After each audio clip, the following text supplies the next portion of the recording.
I extend a warm welcome to you, ma'am. I extend a warm welcome to Honorable Minister of State for Finance, Shri Pankaj Chaudhary ji, and Dr. Bhagwat Karat ji. I also welcome Finance Secretary and Secretary Expenditure, Dr. T.V. Somanathan, Secretary Economic Affairs, Shri Aji Seth, Secretary Revenue, Shri Tarun Bajaj, Secretary Financial Services, Shri Rajesh Verma, Secretary Deepam, Shri Tuhin Kanta Pandey, Chief Economic Advisor, Shri V. Ananta Nageshwaran. Friends, there is no opening statement today. We will directly be taking questions, and the floor is open. So we begin by number 11. Number 11.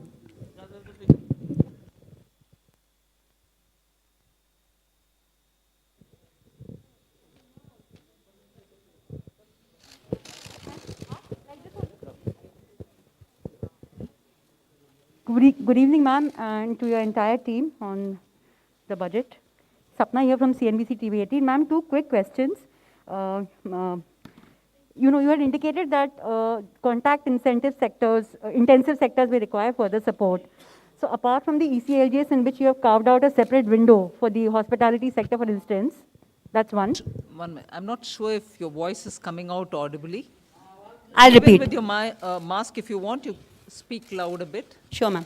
Ma'am, just to repeat, so you had indicated at some point in time that probably the contact-intensive sectors may require further support. So, one is the ECLGS, which you've announced in your budget speech, also a separate carve-out for the hospitality sector, for instance, within that. Anything else, ma'am, that you would like to elaborate on that front? And second, ma'am, aren't your tax and expenditure, both numbers, extremely conservative in the budget? Any reason for that, ma'am? First thing about hospitality and contact intensive. I've said hospitality and related sectors. This was one thing which has come out repeatedly from very many stakeholders, and we recognize that post the second wave, the hospitality is in difficulty and they needed support. The tested and sort of proven formula was the Emergency Credit Liquidity Guarantee Scheme. Since that had worked out well for the MSMEs, we thought that formulation is the best to be adopted. So to the existing 4.5 lakh crores of sovereign guarantee, we added 50,000 crore more sovereign guarantee, and wanted the hospitality and contact-intensive sectors to benefit out of it. So that is the scheme. As it is, many of them are still approaching their banks. Banks can, even without the ECGLS, help them out if they want. But if ECGLS has to be extended, yes, we have given provision of 50,000 crores for it. Well, I thought you commented about the 1st February 2021 budget as well, saying you were conservative. I think our assessments have proven right, and conservative is not being overtly and excessively optimistic. We are sure to achieve the numbers. If anything, we'll probably better them. Number 5. Good afternoon, Madam Finance Minister. This is Karishma here from Business Today TV, India Today Group. I'd first like to congratulate you and the team for successfully implementing yet another budget. Ma'am, my question is on the privatization reform. The disinvestment target has been slashed. The revised target is at 78,000 crore, and of course, the next year's estimate is at 65,000 crore. Ma'am, with this, I'd like to understand how are we looking at LIC, IPO, and BPCL privatization, which have been on cards? I have Tuhin with me here, but before he gives you details, one thing is got to be understood. LIC, we've already sort of told you that in all probability it is going through this year. I've made a specific mention of that in the budget. So beyond what I've said in the parliament, there's nothing more to add for me on that. But I've indicated clearly that it will happen. Now, assessment for the rest of the year about the number being big or small as per your view, I'll have Tuhin get into the details, but we have shown the intent of the government in that Air India got cleared, NINL has found its buyer. There's a little bit more work to be done there, but you are saying that we are progressing in many of these. So I think we've been very realistic in telling what we'll do and achieving what we've told. Tuhin, you want to add anything more onto this? Ma'am, I just want to add that disinvestment actually is an accounting terms when actual receipts to the government. Now, when we, for example, do NINL, nothing comes to the government in accounting terms. But that doesn't mean that we are actually progressing towards privatization in a faster way. So emphasis is on completion of transactions and implementation. And if we keep too high a target, sometimes it also distorts the market, because nothing stops us from achieving when we want to achieve in disinvestment as per the plan which we are there. So ma'am has also mentioned that the ongoing transactions will be carried on and they will be completed. And these transactions, as and when they mature, they come to that. And secondly, on the revised estimates being 78, we should not also conjecture what will be the size of LIC IPO based on that, because valuation is yet to reach the final conclusion based on which we will do that. And there have been instances of actual receipts being different from even the RE figures, so you should not read too much into it.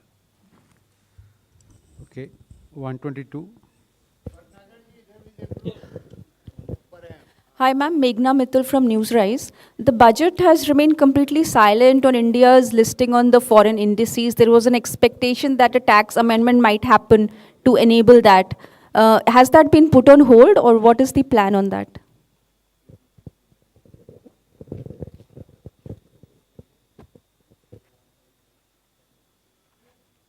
Just repeat your question. I think your voice was a bit muffled. Ma'am, I'm Meghna Mittal from Newsrise. My question is that the budget has remained silent on India's listing on the foreign indices. The expectation was of a tax amendment to enable that. So has that plan been put on hold, or what is the update on that? You're referring to the bond indices, Yes, right? yes. The issue is that the NR to NR transactions are anyway tax-free. So there's no capital gains. The issue was between NR and resident. So the BEPS discussions are on for us. And in those discussions, we are actually saying that the capital gains tax right should come to the country where the transactions emanate from. So that has been our stand. And those discussions are still on, and we are the one who's propounding that thing, and that's how it is moving, those discussions. So this was not the right time for us to take a decision in a manner where we give up on our own domestic thing while we keep fighting in the BEPS discussions. So that was the basic reason that we didn't want to do it this year. Number 90.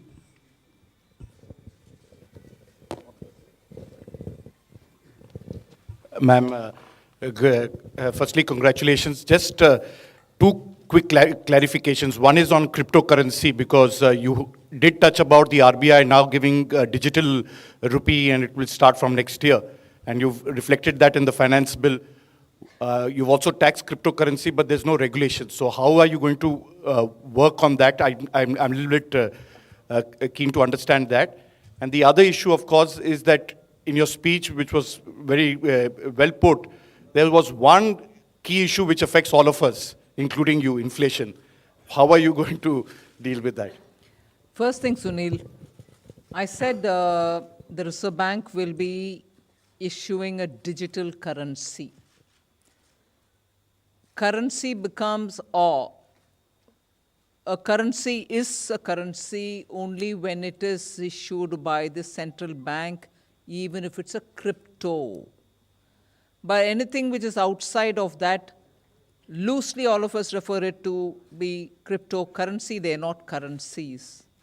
So let's first understand we are not taxing currency that is yet to be issued. And that provision is now made, and the currency in the name of digital rupee will be issued.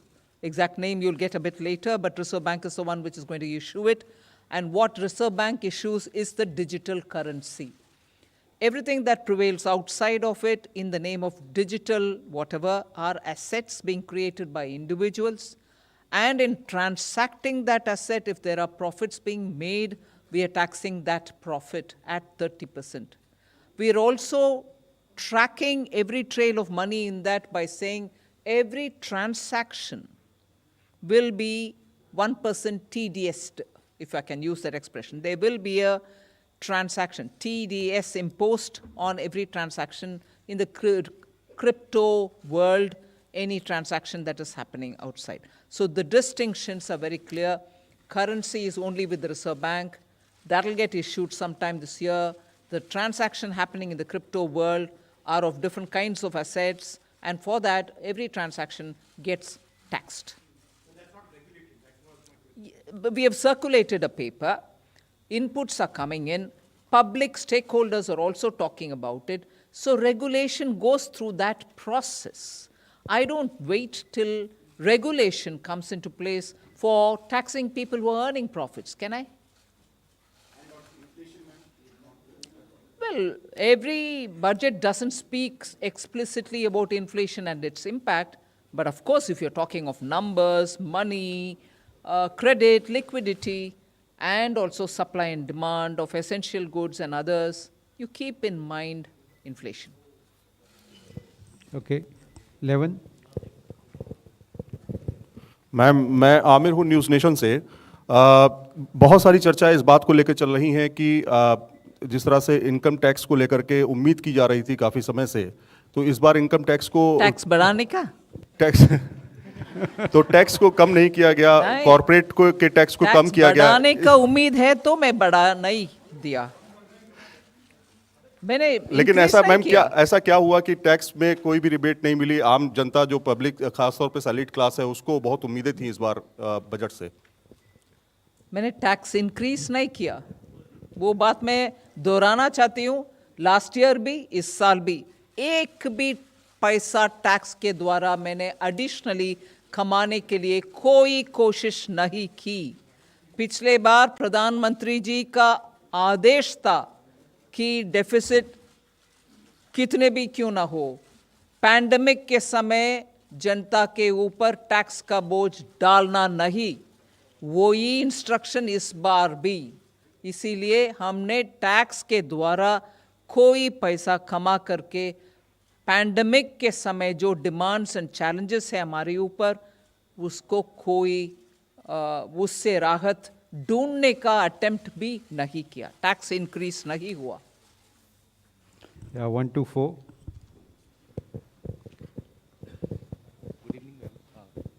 Hello. Good evening, ma'am. Shishir. Shishir. Yes, Shishir.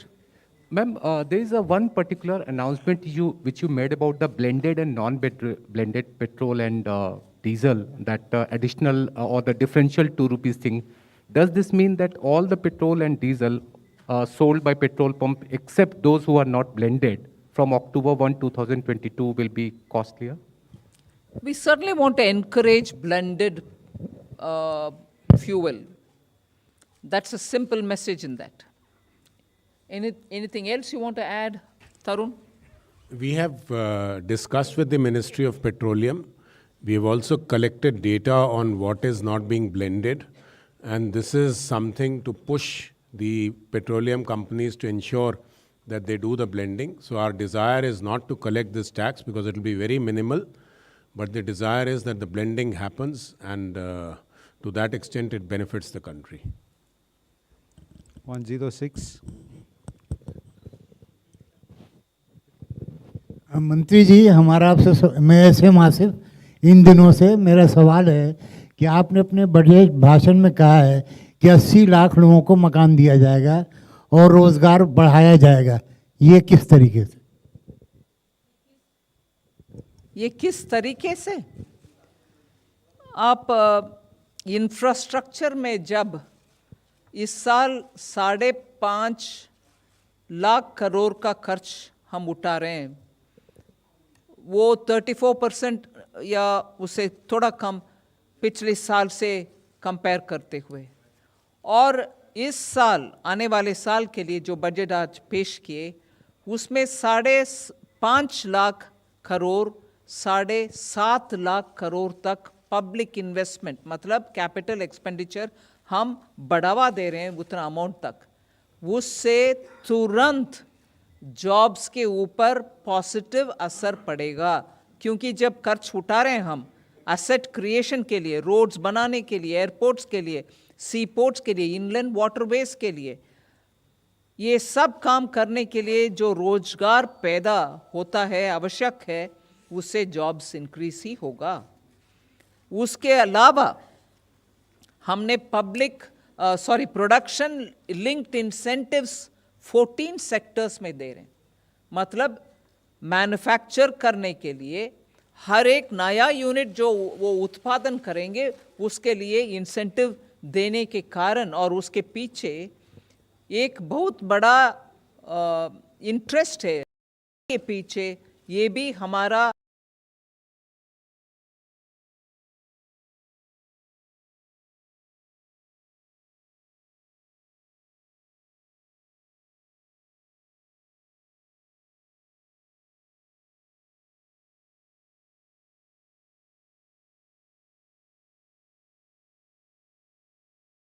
मकसद है कि jobs increase होगा, इसीलिए PLI देना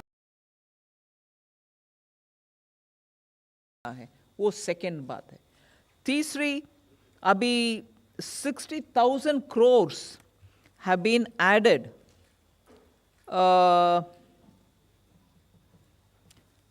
ये जो अभी sovereign guarantee के साथ हमने दे रहे हैं हॉस्पिटैलिटी सेक्टर का, और ECGLS जो दिए पिछले साल MSMEs के लिए, उससे ऑलरेडी एक बाहर की इंडिपेंडेंट स्टडी, सरकार का नहीं, इंडिपेंडेंट स्टडी से ये डेटा आ रहे हैं कि MSME सेक्टर उस लोन को उपयोग करते हुए उनके पास काम करने वाले सबको उनके जॉब्स में बरकरार रखे, वो उन जॉब से हटाया नहीं गया। सो सरकार भारत के नाम पर, और उसके बाद ये ECGLS, अभी जो ECGLS हॉस्पिटैलिटी सेक्टर के लिए हम दे रहे हैं, वो सब जॉब्स को मन में रखते हुए ही दे रहे हैं। यही है तरीका। Okay, 175. Ma'am, Tarun Sharma from Zee Business. Ma'am, आपने बजट में 2 अनाउंसमेंट्स करी हैं, एक IBC अमेंडमेंट्स को लेकर। मैम, किस तरीके के अमेंडमेंट्स प्राइवेट इक्विटी और वेंचर कैपिटलिस्ट के लिए? मैम, किस तरीके के कंसर्न्स उन्होंने आपके सामने रेज किए हैं? क्योंकि आपने लिखा है कि रेगुलेटर आर्बिट्राज या फ्रिक्शन जो है उसको दूर किया जाए, तो क्या कंसर्न्स प्राइवेट इक्विटी प्लेयर और वेंचर कैपिटलिस्ट के लिए? नहीं, they could be any number of concerns, but once when they met me and once when they met the Honorable Prime Minister, they went into a lot of details which are important from the point of view of ease of doing business and also better understanding that sector. If all of us can see the point that private equity in India, venture capital funds have been one of the prime reasons why many of the startups could rise to become unicorns within first 6 months of this year itself. Last year, 21 itself, you saw how many of them benefited by funds being made available in India through private equity. Now, if that sector needs further facilitation, obviously the sector will have to sit and talk with a group of people who can understand their needs and then suggest solution for policy making. That is why I have referred to the consultation which we've had with them and then said that we will appoint a committee which will go through it and come back to the government with suggestions. 255. Ma'am, Gyaneshwar Dayal from Jan Express. I have a question, actually 2 questions. When can we expect the farmers' income to double? Number 1. And When can we expect the pharmaceutical? Farmers' income to double. It was supposed to double in 2022. And how far is the goal of 5 trillion economy? And in what way your budget would take us there? Thank you. Who wants to? I mean, will Ananta Nageshwaran want to answer it?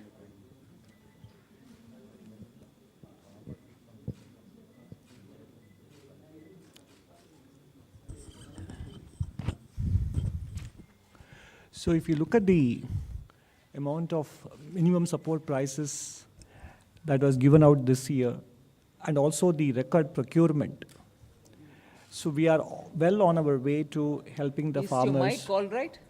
Or do you want to, the voice is not coming out. So if you look at the amount of minimum support prices that have been handed out to farmers in terms of the food grains procured from them, as well as the quantity of food grains procured from farmers, it does suggest very strongly that we are well on the way to helping farmers substantially improve their income. Those statistics are given in Madam's speech document as well. As far as the $5 trillion economy size is concerned, if you look at the fact that in the year ending 21-22, as well as in the next financial year, we are the fastest growing economy among large economies. And our GDP in dollar terms has already crossed $3 trillion. So depending on how the exchange rate moves, and there is enough hope to believe that the Indian rupee will in fact remain stable to strong, given what is going on in the developed world. And if we continue to retain the path of 8% real GDP growth, it will translate into even 8% dollar GDP growth. So therefore, if we extrapolate it, in the financial year 25-26 or by 26-27, with some luck even by 25-26 itself, we should be at the $5 trillion size in terms of nominal GDP. Thank you. मैं उसमें जोड़ना चाहती हूँ. Sorry, I didn't get your name. Dnyaneshwar जी, एक आध विषय मैं जोड़ना चाहती हूँ उसमें. I'll just list out the things, you'll understand where I'm coming from. MSP, urea, micronutrients, मैं एक सिर्फ यूरिया सब्सिडी का नंबर बोलती हूँ. बजट 21-22, मतलब 1 फरवरी 21 में जो बजट दिया गया, उसमें 58,768 was the allocation for urea subsidy. This time it is 63,222 आने वाले साल के लिए, ठीक है. और actually 58,768 जो BE में बोला गया यूरिया सब्सिडी, वो RE में 75,930. इसका मतलब है कि इंटरनेशनल यूरिया प्राइसेस जितने भी इंक्रीज नहीं हुए, it's all right, it got increased, मगर वो बोझ किसान के ऊपर पड़ने नहीं दिया. प्रधानमंत्री जी ने उसको तुरंत इंटरवीन करके, that burden we took, we didn't put it on the farmer. So MSP, urea, nutrient in terms of micronutrients which we are giving for farmers, 6,000 rupees Pradhan Mantri Kisan Samman Nidhi. Additional income कमाने के लिए किसान के लिए शहद का cultivation, Honey, B keeping का प्रावधान, उसको समर्थन और उसका एक्सपोर्ट बढ़ाने के लिए all kinds of market linkages through e commerce. फिर सोलार पंप्स, उनके वाटर पंपिंग के लिए किसान के लिए सोलार पैनल वगैरह दिया गया है, जिससे उनका ऊर्जा का एक्सपेंस कम होगा. फिर मैंने शायद जुलाई 19 के बजट में या 20 के बजट में ये बात बोली, अन्नदाता क्यों ऊर्जा दाता नहीं बन पाएंगे, ज़रूर बन पाएंगे. We made sure that every kisan will produce bijli using solar panels in his field, and he can also uplink that and earn money from the government for supplying urja. Finally, in this budget, I've also made an announcement for food processing, which is at the farm gate, so that investments can happen there. Post-harvest grains को तुरंत processing में वो किसान देने के कारण उनका income better rates मिलता है उनको. So there are several steps that we are taking for improving farmers' income. I want you to please take cognizance of it. हाँ, इसके अलावा एग्रीकल्चर क्रेडिट वो भी इम्पोर्टेंट है। वो भी इम्पोर्टेंट है। इस साल टारगेट 16.5 लाख करोड़ का था, जो अभी तक 75% हो गया है। अगर आप देखेंगे आज से 16-17 में वो 10,65,000 करोड़ था, तो ये बढ़कर अब 16,50,000 करोड़ इस साल होगा। अगले साल हमारा लक्ष्य है इसको 18 लाख करोड़ तक पहुंचाने के लिए। तो एग्रीकल्चर क्रेडिट में भी काफ़ी बढ़ोतरी हुई। Okay, 125. Ma'am, Timsi Jaipuria this side from CNBC TV 18. Your tax revenue collection targets are conservative, but your borrowing numbers are all-time high. How do you explain that? And secondly, when it comes to public sector expenditure, the capex expenditure for RE 2022, they have been revised downwards. How do you explain growth along with these downward revisions? First, on the, you're saying that the capital expenditure targets for the RE have been moved downwards. From how much to how much, according to you? There's a correction there that you've made in the Okay. public sector expenditure, but No, not in the capital expenditure budget estimate was 5,54,000 crores. The revised estimate, after removing the actual revised estimate is 6,03,000 crores. But even if you exclude 52,000 crores, which is an Air India sundry dues repayment, it is 551. So the RE is 551 against a budget estimate of 554. That is statistically insignificant. So basically, the capital expenditure targets are expected to be achieved.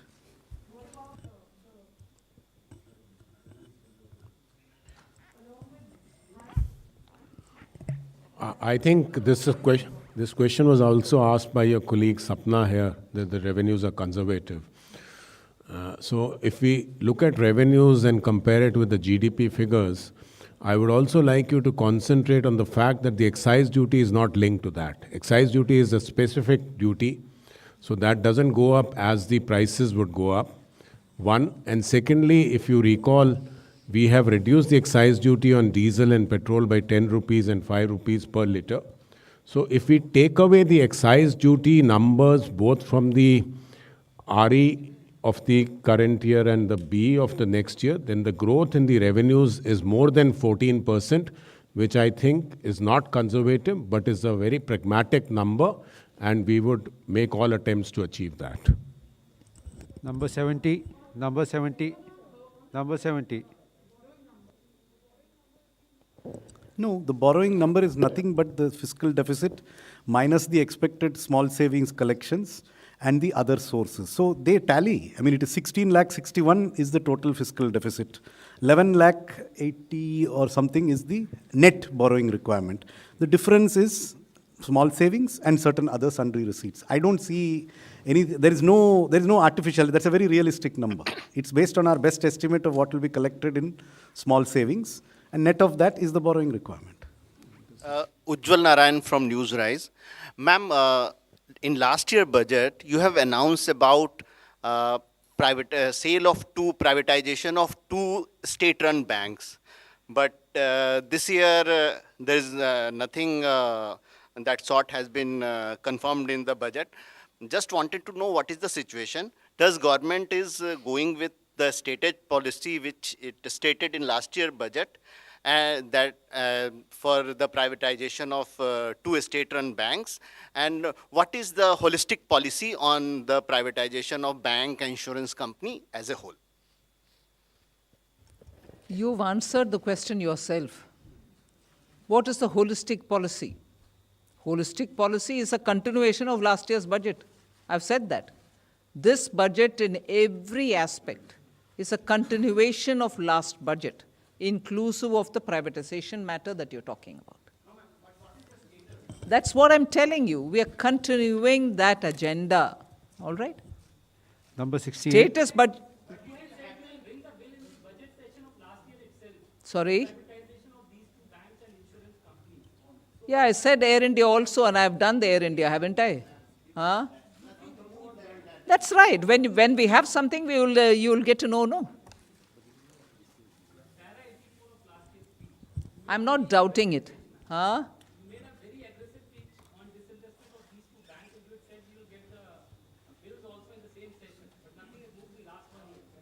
That's right. Thanks for reminding me. Number 68. Can I just supplement on the borrowing? I think I am. Hold on. Hold on.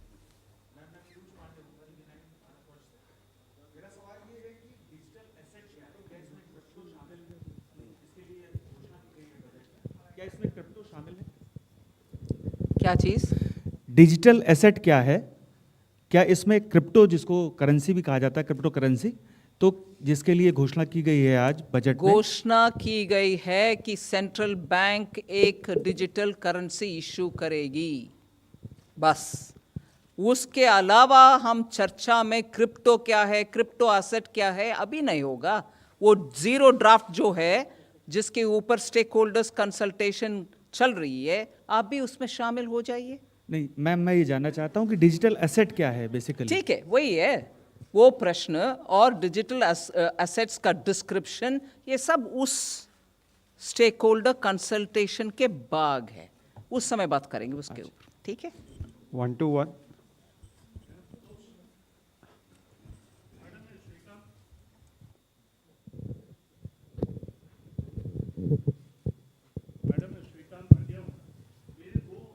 जनता के सवाल हैं। एक तो लोग महंगाई से बहुत त्रस्त हैं, आपने जवाब दिया गोलमोल, लोगों को समझ में नहीं आया। सॉरी, जो महंगाई पे सवाल पूछा गया था, शायद प्रभु जी ने पूछा था, हाँ जी, कि देश में इतनी महंगाई है, उसका आपने बहुत ही डिफिकल्ट आंसर दिया। शायद आम आदमी को समझ में नहीं आएगा। मेरे पास किसी का प्रश्न आया कि समझ में नहीं आया मैडम ने महंगाई पे क्या बोला। दूसरा मेरा प्रश्न मैडम बेरोजगारी के ऊपर है। आपने कहा लाखों रोजगार सृजित होंगे। सरकार का वादा था 2 करोड़ रोजगार देंगे, 2 करोड़ और घट गए बजाय रोजगार देने के, और बेरोजगारी ज़्यादा हो गई। और जो एक छोटा सा मैडम आपका एक इशू था, शुरू से चला आ रहा है पार्टी का, कि ब्लैक मनी वापस लाएंगे। कोई ऐसा डेटा है कितना ब्लैक मनी वापस आया आज तक? इन्फ्लेशन के बारे में जो मैंने जवाब दिया, वो जवाब मैं दोहराऊंगी, मगर वो अगर आपको गोलमोल लग रही है, मैं किसी और से जवाब दूंगी, क्योंकि मेरा बोलने का तरीका शायद आपको हिंदी में और इंग्लिश में दिक्कत है। I'll ask somebody else to answer it. There is no गोलमोल सर। बजट जब प्लान करते हैं और एसेंशियल सर्विसेज का एक कमिटी जो है मंत्रीगण का, ये बार बार हम बैठते हैं, बात करते हैं। हाँ, जब इंक्रीज होता है प्राइस एसेंशियल कमोडिटीज़ का, मैं मानती हूँ आम आदमी के ऊपर उसका दिक्कत ज़रूर पड़ेगा, उसको मैं नकार नहीं रही हूँ। मगर ऑयल सीड्स, एडिबल ऑयल का प्रॉब्लम जब हुआ, तुरंत हमने ड्यूटी कम करते हुए पाम ऑयल का इंपोर्ट बढ़ाने के लिए एक बार नहीं 2 बार कोशिश की, और पाम ऑयल का इंपोर्ट, क्रूड पाम ऑयल का इंपोर्ट और रिफाइंड भी ज़्यादा आ रही है, जिसका असर आजकल एडिबल ऑयल में ज़रूर पड़ रही है और मार्केट में खबर भी है। इन्फ्लेशन दूसरा एक और विषय, एडिबल पेरिशेबल कमोडिटीज़ के ऊपर जब होता है, उसको भी इंपोर्ट के द्वारा तुरंत हेल्प करने के लिए हम स्टेप्स उठाते हैं। फिर ऑयल सीड्स भारत देश में भी कल्टीवेट हो, उसका उत्पादन ज़्यादा होने के कारण हम आत्मनिर्भर हो एडिबल ऑयल में, उसका भी इस बजट में एक अनाउंसमेंट हुआ है। ऐसे करके बहुत सारे कदम हम उठा रहे हैं। एक और विषय, सिंपल टेक्निकल बात मैं जिक्र करना चाहती हूँ। हाँ, ज़रूर जनता के ऊपर प्राइसेस के वजह से जब ट्रबल होता है, उसमें एक्शन लेने का जिम्मेदारी सरकार के ऊपर है, और हम बार बार उसके ऊपर कदम उठाते आ रहे हैं। मगर टेक्निकली 6% से ज़्यादा कभी ब्रीच ही नहीं, छोटा इधर उधर एक महीना हुआ होगा 6% ब्रीच करने का इन्फ्लेशन का विषय में। मैं याद दिलाना चाहती हूँ, इस सरकार 2014 से लेकर आज तक we have not allowed it to go to double digits। जो याद होगा आपको, उससे पहले 2014 से पहले it was always in the range of 10, 11, 12, 13, even food products। इसलिए इन्फ्लेशन के ऊपर इस सरकार की ध्यान कभी भी ज़्यादा है और एक्शंस भी तुरंत हम लेते हैं। अगर ये भी आपको गोलमोल लगता है, मैं किसी और से भी जवाब देने के लिए बोलूँगी। ठीक है, बोलिए, चूज करिए किसी के। एम्प्लॉयमेंट के बारे में मैं ज़रूर बोलूँगी। बहुत सारे, मैं भाई साहब, पैंडमिक के वजह से पूरे दुनिया में बहुत उथल पुथल हुआ, जॉब्स में नुकसान हुआ बहुत देशों में, हमारे यहाँ भी। मगर हमने आत्मनिर्भर भारत के दौरान बहुत सारे ऐसे अनाउंसमेंट किया जिसमें बहुत लोगों के जॉब्स इंटैक्ट रही। हाँ, जिनको नुकसान हुआ उनको अभी हम धीरे धीरे बहुत स्कीम्स के द्वारा हेल्प करके आ रहे हैं। ये नहीं नकार, I mean I am not denying that there has been impact on jobs, मगर एकदम कुछ नहीं किया वो सही भी नहीं है। कल का इकोनॉमिक सर्वे में अनंत नागेश्वरन जी और हमारे principal economic adviser, I think is here, Sanjeev Sanyal, इतना विस्तृत रूप में जॉब्स के लिए क्या क्या पिछले साल में हुआ वो डिटेल दिए हैं। मैं संजीव से बोलूँगी आपको ज़रा इन्फॉर्मेशन शेयर करने के लिए। हाँ, so it will help you to know. Thank you. Number 260. Somanathan wants to. Okay, yes. Just specifically on job. Yeah, but specifically on jobs and specifically what is in the budget. So one is there is an additional 2 lakh crores of lending to MSMEs which is outside the ECLGS. So ECLGS is for those affected. It's an automatic program for existing borrowers. This is for new lending to MSMEs unconnected with ECLGS. 2 lakh crore of additional provision has been made in this budget. ECLGS has, as already mentioned, been expanded for the hospitality and related sectors. The outlay on Pradhan Mantri Gram Sadak Yojana is up by 27%. And in addition to that, a provision is being made that in the capital expenditure support to state governments, if state governments have certain priority projects in PM Gram Sadak Yojana have been identified, we will even take the 40% state share on those components so that the states have no burden in carrying out these works. These are extremely labor-intensive projects. And in addition, of course, there is a huge increase in capital expenditure. It has a very high employment effect. We have a new scheme for the Northeast, which is abbreviated as PM Divine, which is the PM's development initiative for the Northeast. This is a gap-filling scheme where if something doesn't fit in any existing scheme, Northeastern states can pose those projects to this fund, and this fund will give 100% funding for those projects. And they are livelihood-driven projects. In addition, we have the production-linked incentive schemes where we expect 60 lakh jobs to be created. Most of them are getting rolled out now one by one. So there are a number of initiatives in this budget, quite apart from what has been done earlier. हम बार बार देते आ रहे हैं। Actually, sharing of information विदेश से, Switzerland से 2018 के बाद में से शेयरिंग हो रही है। विदेश में जो अकाउंट्स है उनमें कितना पैसा पड़ा हुआ है उनको वापस ले आने के लिए। सो वो शेयरिंग के मुताबिक जो इन्फॉर्मेशन आते हैं उसके ऊपर we are working every account by account for black money to be brought. And another thing, today the NPAs in the banks are coming down. Banks are getting the money back of those who have fled the country. Having taken the money of the banks and having gone out, वो पैसा जब वापस आ रही है वो भी in a way partly black money ही होता है जी, जिसका टैक्स नहीं भरा, बैंक को पैसा चीट करके चले गए। मैं ये नहीं कह रहा हूँ पूरे के पूरे वो ब्लैक है, उसमें भी ब्लैक मनी है। 260.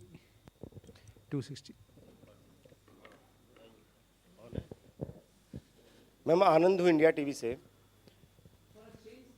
हाँ मैम, आपके लिए भी उधर से बहुत वैसे सवाल आ रहे थे। अपोजिशन ने ये कहा है कि जो आपका जो आज बजट है वो डायरेक्शनलेस है और इसमें सिर्फ भविष्य की बात की गई है, तात्कालिक राहत के लिए कुछ नहीं है। और राहुल गांधी ने तो इसे कह दिया जीरो सम बजट का है। उन्होंने कहा है कि इसमें सैलरीड क्लास के लिए, मिडिल क्लास, गरीब, युवा, किसान, एमएसएमई के लिए कुछ भी नहीं है।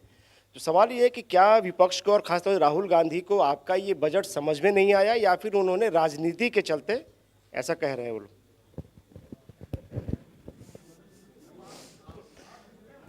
आप दीजिए जवाब।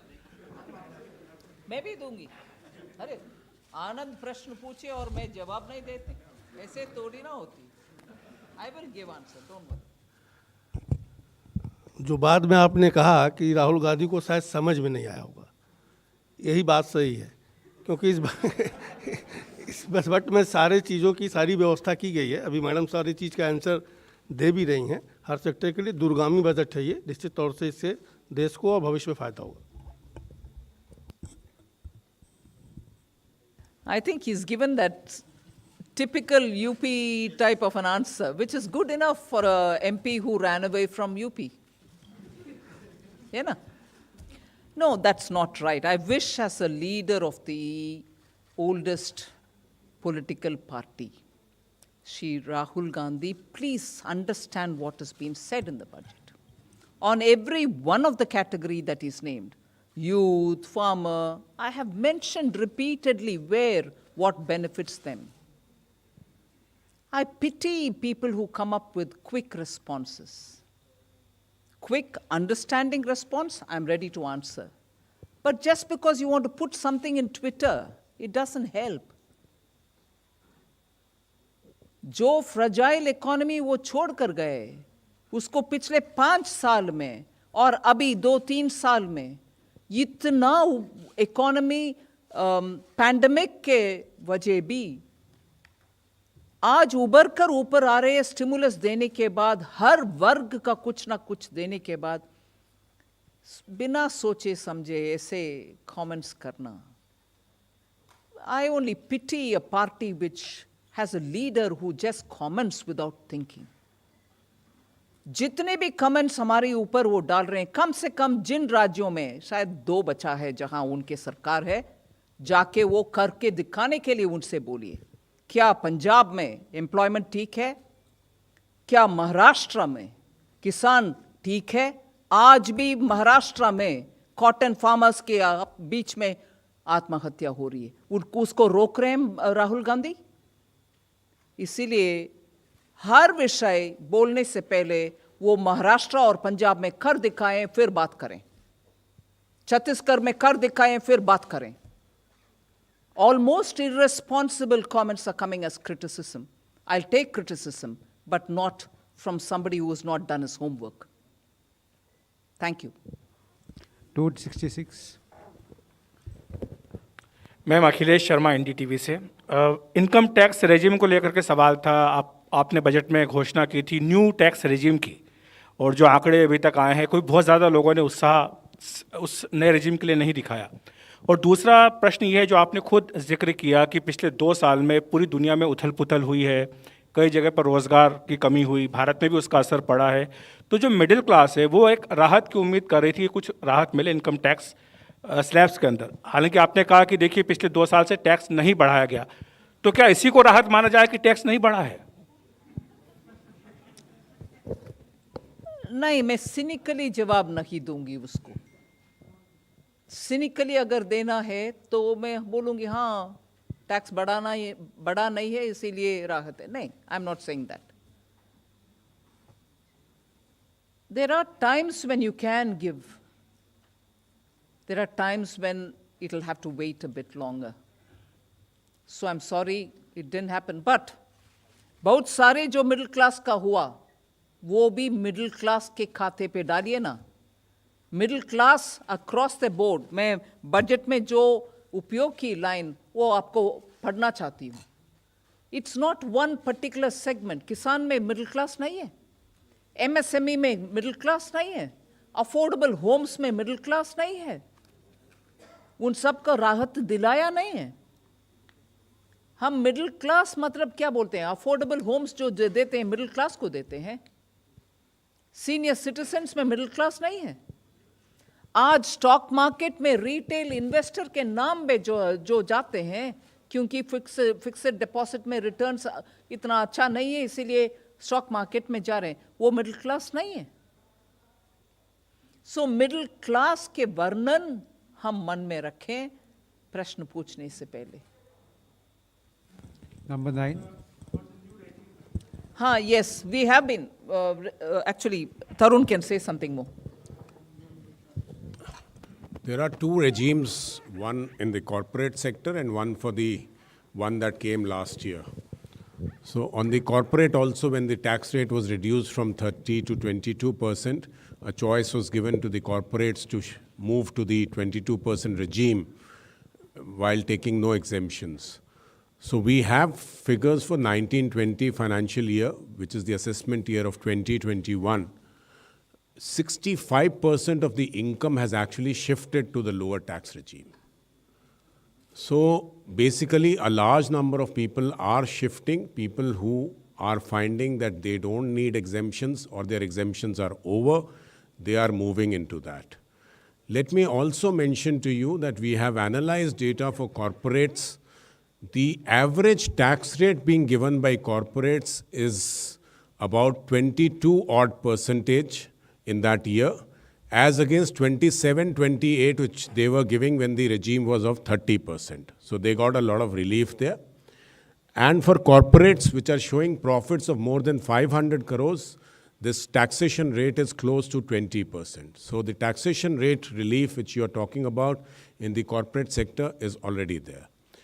As far as individuals and HUFs and the others are concerned, where a second option was given in the last year, since the date was extended for filing the returns, we'll be able to analyze the returns this year and know how many people have shifted. But my own anticipation or own analysis says that people with a little higher income, say 15 lakhs, 20 lakhs and above, should have shifted to the new regime, provided they were not taking benefits like housing loan benefits or they were not taking benefits like LTC. But we'll get to know exactly what has happened after we analyze this, and based on what analysis actually comes, will give us a pathway of what action or what steps we need to take in the future. Good afternoon, ma'am. Here downstairs. Sanjay Agarwal from PN News. Ma'am, today you just mentioned about the stock markets. So I was watching that when you announced about digital virtual currency. So that time the cryptocurrency, the stocks went up. And SBI, the largest, banker in India, the stocks went down. And you'd get on a very innovative budget despite you've given on postal services are going to go to the rural and they're going to get a lot of savings money. So what's the reason? Why is this reaction?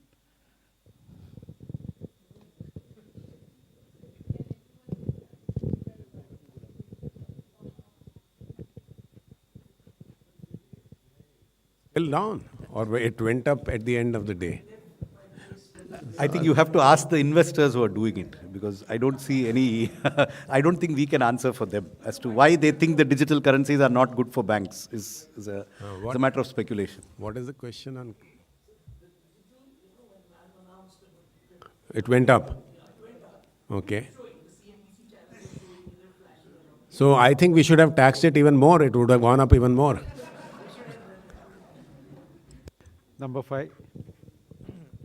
Good evening, ma'am. This is Chetan from Business Today TV, India Today Group.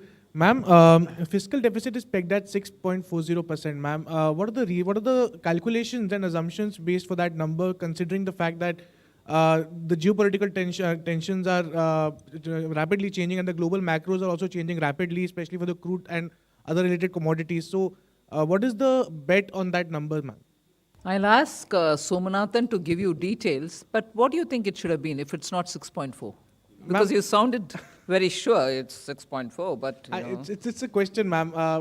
Do you think what are the calculations behind and the assumptions behind that number, ma'am? All right. First of all, the assumption. It is 0.1% increase in fiscal deficit this time, because why couldn't we get that? No, see, first let me answer him first. The calculations which underlie it are given in the budget at a glance document. So it is 6.4 based on our prediction of what the GDP will be and our estimates of revenue and expenditure. Now, somebody said your estimates of revenue are conservative. I think the Revenue Secretary has clarified that they're actually quite realistic. We think they're realistic, but when in doubt, we have chosen to do what we think is definitely likely to happen, rather than repeat the practice of having estimates which are not perhaps considered credible. So we've been tried to keep our estimates realistic, based on the factors that you mentioned, that yes, there could be an upside. I mean, maybe revenues can grow more than 14%, but there are all the headwinds that you refer to. There's a federal taper, there's a possible oil price risk, which could all affect the economy. So we think the numbers we have here are likely to be achieved. It's the best estimate of what could be achieved. So I would say there's a very realistic projection of 6.4 as the percentage, given what is likely to happen to GDP, what is likely to happen on the revenue side, and what we have provided on the expenditure side. So they are estimates that they are the best estimates we can produce with a high degree of credibility of being achieved. And you, sorry, you. Yeah, we are being transparent. It is likely to be 6.9. So we have not massaged it to 6.8. 107. Ma'am मैं नितिन हूँ लोकमत से। हाँ, आपने अभी बोला कि महाराष्ट्र में किसान अभी भी आत्महत्या कर रहे हैं, तो क्या केंद्र सरकार ऐसा क्या काम कर रही है जिससे वो आत्महत्या रुक सके? दूसरा, आपने 80 लाख गरीबों के लिए मकान इस बजट में प्रावधान किया है, जबकि प्रधानमंत्री ने 2022 तक हर घर के हर सर पे पक्की छत का वादा किया था, तो ये कब तक पूरा होने वाला है?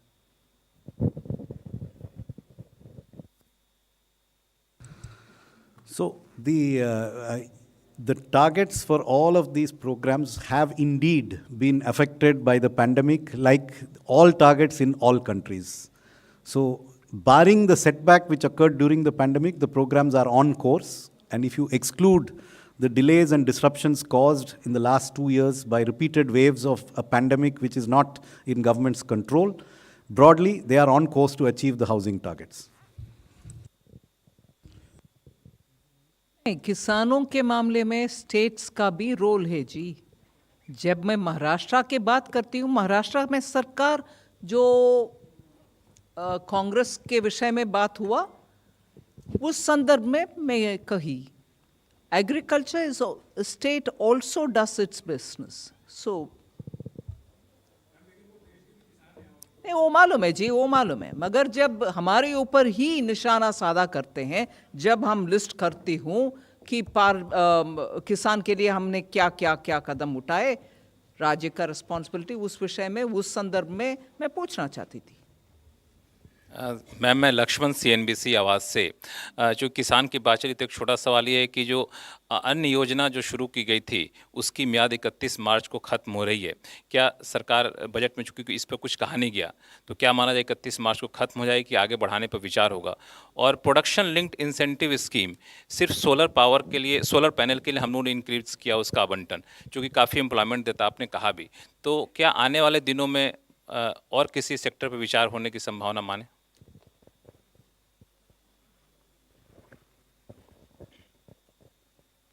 अभी ही शुरू हुआ है PLI और अच्छा रिस्पांस मिल रही है उसका। 14 सेक्टर्स का PLI है। अभी बढ़ाने के विषय में कुछ सोच नहीं है, मगर जो अनाउंस हुआ है वो तो फुली इम्प्लीमेंट हो, उसके ऊपर ध्यान हम देंगे। अभी अनाउंस करने के लिए बजट में मैंने जो घोषणा की उतना ही है, उससे ज़्यादा मैं अभी बोलने का कुछ विषय नहीं है। 61. Ma'am, good evening. This is Santosh Thakur. Ma'am, how much you expect from 5G spectrum auctioning?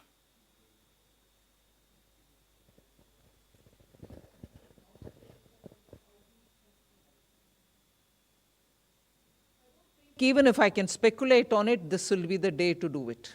I won't be able to do it. Number 42.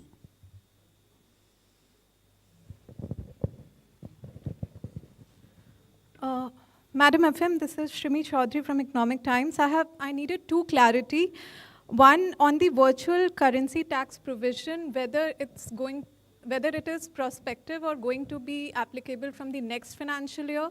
And second clarity I needed on the part of, the capping of the surcharge on the long-term capital gains payable on the capital asset at 15%. If you could elaborate a bit on that.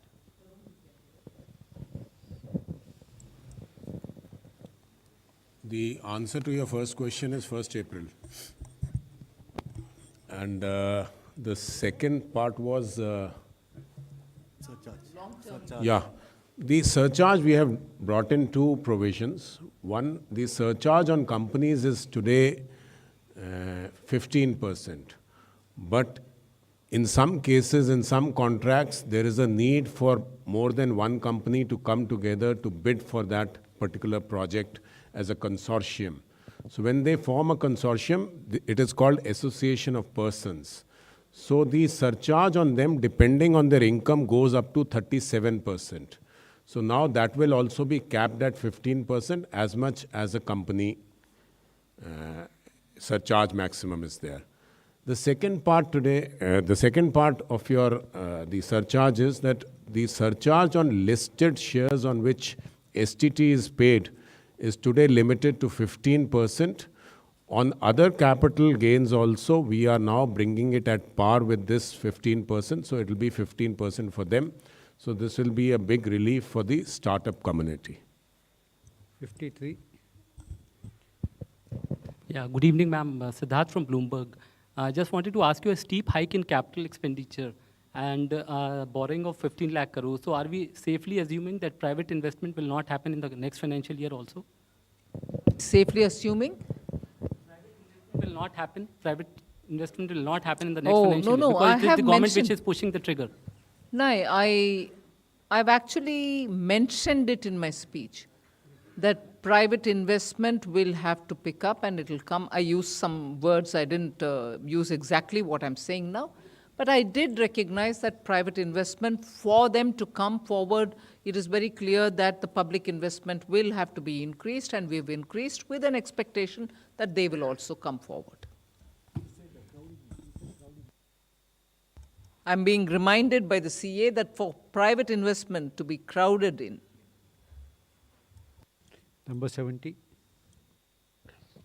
Ma'am, I'm Mukesh. I work for Newsrise. Just wanted to know about the size of the green bond, the currency it will be issued in, and who will be the users and how they'll use it.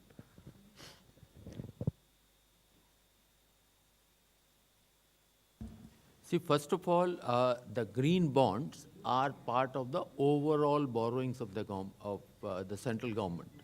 These are not additional, these are within that limit. Number two, they will be in the coming days specific sectors or the projects wherein this money will be used. Third, the expectation is that there are a set of investors who would like to put in money for projects which are green, which leads to less carbon consumption.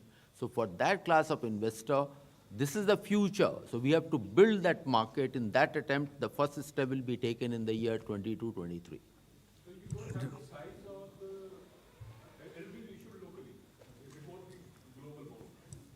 At this point of time, it is in the domestic market, and we are in a conversation with Reserve Bank of India and with the market participants, and the size, etc., will be determined in the coming weeks. I just wanted to add, because I was watching some commentary, I just wanted to make it very clear. There is no connection between the size of our capital expenditure and the issuance or non-issuance of any green bond. So whatever the size of the green bond issue may be, this is the budget, and this is the total amount of borrowing. It is part of this borrowing that may come as a green bond. It is not that the green bond is a requirement or a conditionality for this budget to be executed and for the capital expenditure to happen. I just wanted to clarify that. Yes, but it will be part of the total market borrowings which have been projected in this budget of 11,58,700. So it is not over and above that. And this 1158 is not dependent on the issuance of a green. They are two separate transactions which will happen, but they are within this limit. And there is no conditionality about if this green bond doesn't get issued, then the capital expenditure may not happen. No, there is no such linkage. Just 1 minute, madam.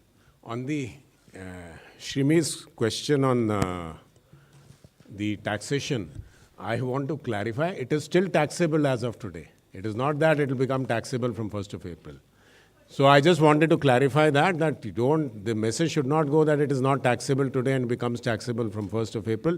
It is taxable today, but a specific regime has been brought in by the FM, which will be applicable from 1st of April.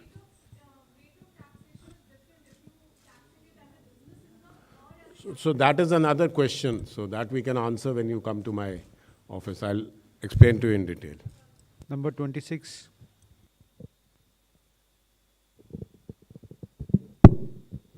Just one, one clarification. There is a mention of effective capital expenditure of 10.68 lakh crore, and what I found out that it includes the expenditure, some of the expenditure towards NREGA also.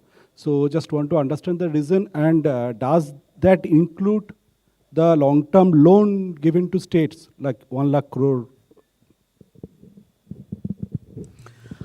Yes, it includes the 1 lakh capital expenditure loan given to states, because that is for that is exclusively for capital expenditure. The assistance given to states is for capital expenditure alone in the form of a 50-year interest-free loan.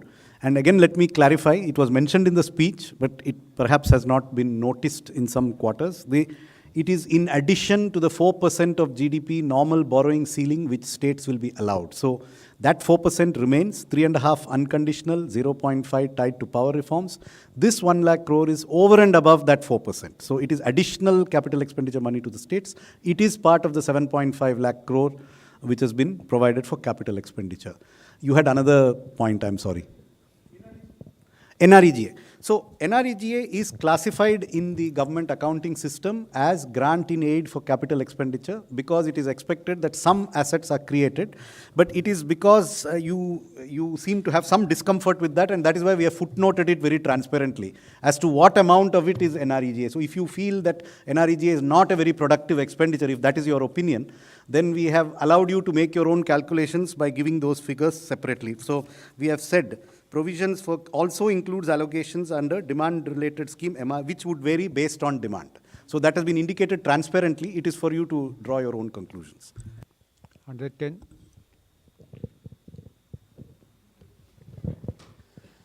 मैं आलोक प्रियदर्शी हूँ CNBC आवाज़ से। जो देश में manufacturing sector है सबसे ज़्यादा जॉब देता है, उम्मीद की जा रही थी कि मैन्युफैक्चरिंग सेक्टर की तरफ से कि बहुत सारे रॉ मटेरियल जो खासतौर से इंपोर्ट होते हैं उनकी इंपोर्ट ड्यूटी में कट होगी। एक दो चीज़ों में जैसे जेम्स एंड ज्वेलरी के लिए भी कट हुआ है और कुछ स्टील के स्क्रैप का आपने 1 साल और ड्यूटी कट को बढ़ाया है, लेकिन इसके अलावा भी बहुत सारे ऐसे आइटम्स हैं जैसे कॉपर, एल्युमिनियम जैसी चीज़ें थी जो कि इंपोर्ट होती हैं और सस्ती पड़ती हैं, उन पर इंपोर्ट ड्यूटी रॉ मटेरियल के तौर पर नहीं हुआ। तो क्या इससे मैन्युफैक्चरिंग सेक्टर की जो उम्मीदें थी कि एक्सपोर्ट्स को लेकर जो ग्लोबल कम्पिटिटिवनेस है वो उनकी ख़त्म होती जा रही है, उसको लेकर सरकार ने इस बजट में क्या विचार किया था? मैं आइटम वाइज आपको जवाब नहीं दे रही हूँ, मगर broadly manufacturing has to be supported, and for that पिछले बजट से लेकर इस बजट तक जो आइटम हमारी इंटरमीडियरी प्रोडक्ट्स और रॉ मटेरियल्स है हमारे देश में उसका ज़रूरत है, उसके ऊपर हमने कुछ भी टैक्स बढ़ाया नहीं, इंपोर्ट को अलग करते हुए। एक तरफा हम आत्मनिर्भर भारत बोल रहे हैं क्योंकि भारत में जिन जिन प्रोडक्ट्स का उत्पादन हो रही है वो इंपोर्ट के नाते अलाउ करना सही नहीं है, मगर जिसका उत्पादन इधर नहीं है मगर वो रॉ मटेरियल है क्योंकि डाउनस्ट्रीम इंडस्ट्रीज का वो आवश्यक है, फिर उसका इंपोर्ट अलाउ कर रहे हैं। वो ब्रॉड प्रिंसिपल है, उसी ब्रॉड प्रिंसिपल को हम आइटम वाइज देखने के बाद ही बजट में प्रावधान कर रहे हैं। इसीलिए आप इस बार जो मैं स्पीच में आइटम लिस्ट किया सिर्फ उसको ध्यान में रखते हुए ये नहीं समझना कि सिर्फ उन आइटम्स को दे रहे हैं बाकी सबको नहीं दे रहे हैं। पिछले बार जो दिया गया वो कंटिन्यू होती है इस बार। 120. Ma'am, I'm Nikunj Ori from Business Standard. Ma'am, there's been an allocation of 52,000 crore for Air India. Is this over and above what was sought in the supplementary demand for grants, which was 62,000 crore? And ma'am, there's been nominal GDP estimate has been 11.1. So could you please help us with what the inflation estimate is, because economic survey projects 8 to 8.5 as the real growth. And lastly, ma'am, pardon me for asking you a previous question. Last year, in the last year's budget, there was about 1 lakh crore which was expected from government's divestment in public shares in public sector banks and financial institutions. So that estimate has not been shared for this year as well as next year. So if you could please clarify. We've just had the discussion before coming here. Somnathan, on the 11 nominal GDP and other things. I'll come back to this. Okay. First, on your question of 52,000 crores. That was very much part of the supplementary estimates. In the supplementary estimates, there were two kinds of payments made to Air India. One kind related to the takeover of certain residual actual assets of Air India which have not been transferred. For example, their buildings, their land. They have some very valuable real estate and other assets. So those are part of the 62 something. They are not part of the 52. Those are actual capital assets which we retain. The remainder, which is actually capital in our accounting books because it is an infusion of funds into Air India, but actually produces no value, is this element which has been separately quantified and transparently indicated to you. So the apparent capital expenditure in our numbers is 6.03, but we are telling you that 51 something of it is actually this. So it doesn't represent actual multiplier creating capital expenditure in the economy. So that's the clarification on that. Your second point was on? 11%. See, we had a very difficult job of trying to estimate the nominal GDP. Remember, what the economic survey has given you is the real GDP growth, which they have estimated at 8 to 8.5%. The first difficulty we have is that the current year's GDP, which we have taken here from the Central Statistical Organization, which came on January the 7th, is essentially an estimate which is pre-Omicron in its construction. I mean, the inputs that went, because they are a statistical organization, they don't make guesses. They went with the trends they had on the date they made the estimation, and they did not have the Omicron trends with them. So it's possible that the base that we work on an incremental basis. We take this year's nominal, add a percentage for next year's nominal. So in adding to next year's nominal, first, there is a slight discount we have made for this year's base. And then we have assumed that real growth would be somewhere in the range that the economists have given us. Could be a little lower also because of this base effect. And then we are taking the deflator. Remember here, it is not the CPI which we use for the construction of our GDP number. And even in the current year, we have a 17.6% nominal growth with a real growth in the range of 9%. Since there's a very high deflator this year, there is a possibility that next year's deflator will have a base effect which will make it lower. So taking all these factors into account, we have come to a number which is effectively, which comes to 258 lakh crores as the nominal GDP estimate. Your third point? I think that has, we do not have, I don't think we have ever said that out of 175, 1 lakh is for banks. No, it was. No, that was the. It was an entry last time because a split was done. I think the split has been done away with because it really doesn't matter, where you bring this money from. I mean, money is fungible, so it comes from this or that. Also, coming back to the question that came earlier from your neighbor on the, I think I have now understood better why she's saying what she said. So let me try to give you the answer. So if I'm understanding you correctly, but let me give you the last year's budget estimate for the fiscal deficit in absolute numbers was 15,06,000 crores. The projected budget estimate is now 16,61,000 crores. That is an increase of about 1.5 lakh crores in the amount of the fiscal deficit. If you look at the market borrowing estimates, they were 9,67,000 crores in last year's budget estimates. They have gone up by about 1.9 lakh crores in this year's budget estimates. So there is actually not much of an incongruity between the increase in the deficit and the increase in the market borrowing. What may be giving you this impression is that in this year's revised estimates, the market borrowings are lower than in the budget estimate because of an unexpected increase in small savings. So this year's small savings have been unexpectedly buoyant, perhaps because interest rates on deposits went down and these rates remained constant, but that could very easily reverse with the interest rate cycle reversing now. So we have remained, our small savings projections are based on last year's budget estimates, which were 391, they are now 425. So we have projected realistically what we expect as small savings in a normal growth without the unexpected increase that happened in the current year. So it's 1.9 growth in market borrowing against 1.5 lakh growth in the deficit. Very reasonable in my opinion. Number 10.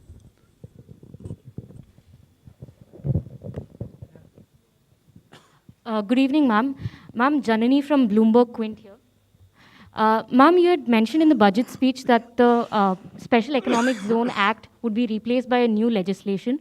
If I could ask, what would be the difference from the current SEZ Act, and what is the intention behind the same, ma'am? What is the? The replacement for the SEZ Act, the legislation that will replace the SEZ Act, was mentioned in the budget speech today. That's right. If I could ask, ma'am, what would be different from the SEZ Act, that is, and what is the intention behind the same? Well, you will have to wait for the department to work out on the SEZ Acts, and I've already mentioned broadly that it will help also for the states to be able to participate better in the SEZs. One of the broad objectives, but then the department is working on it and it will come through sooner. With your permission, ma'am, can we close now because you have to go for another appointment? Thank you very much, friends. Thank you very much, ma'am.